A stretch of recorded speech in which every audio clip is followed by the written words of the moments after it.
Well, we've got some special guests in the house today. Authors T. Michael Rambo and Dr. Resmaa Menakem. Thank you both so much for being here. They co-wrote the stories From My Grandmother's Hands.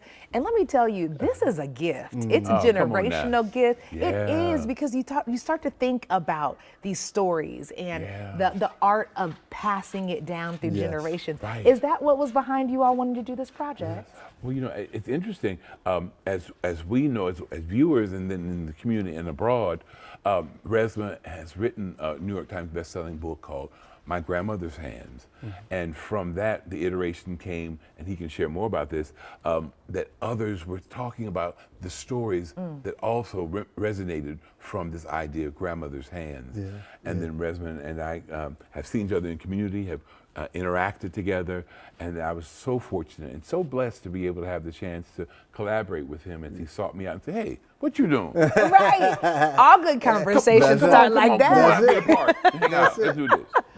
And primarily it was black women who kept pushing me to write this, and I rejected it for a while. I was like, no, my book is too dense, you can't put that in the children's book. And then one day I was dreaming, and I was like, I should do it in a children's book, like it was my idea. But it was basically black women saying, this would be, I would love to have something that I could work with my kids on and read to them and stuff like that. And so when that came to me, I reached out to him, reached out to Brother Leroy Campbell, who was the artist, and that was it. So walk me through this journey. I know that we're not going to go through the whole book because you got to get the book to do that.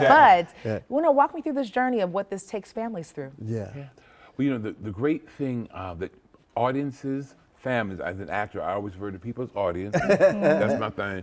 But in all earnest, when a person has this book in their hands, they will find that every 2 pages is a couplet, 2 pages of a story, of a profile of a black or brown grandmother, named a different name for the communities and the cultures that are represented by black and brown bodies around the world. Well, that's pretty And cool. so within each of these 2 pages, you'll have the opportunity to hear about the lessons learned and the lived experiences of a grandmother from a different region.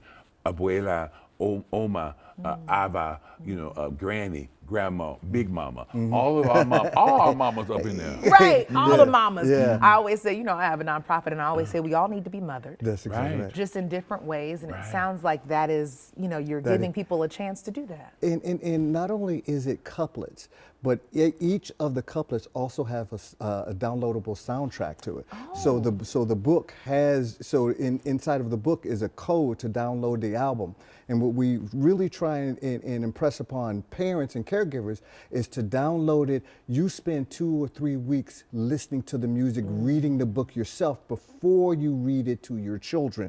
Because that way things begin to stir for you, and your children pick up on that, not just what you're reading to. And the art. We can't forget the art. Tell me about that. Yeah. Well, the great thing about the art is that the art was a real collaborative process as well. That the pages allowed our artist, Leroy Campbell, who's a nationally and internationally renowned artist, to actually realize and visualize how to inhabit the canvas with the images that each of those double pages, those couplets, represent. There's one set that talks about my grandmother sure could cook, she could make greens, and all these things. And you'll notice that on the counter is gold, is flour, is Crisco, Crisco, all the things that the African American families traditionally need to be in the kitchen. If she's cooking all that, she can't have a can of something else. That cookie tin that has everything but cookies in it. Exactly. Thank you both so much. This is such a gift. And of course, we have a link on where you can find this book at carol11.com/noon.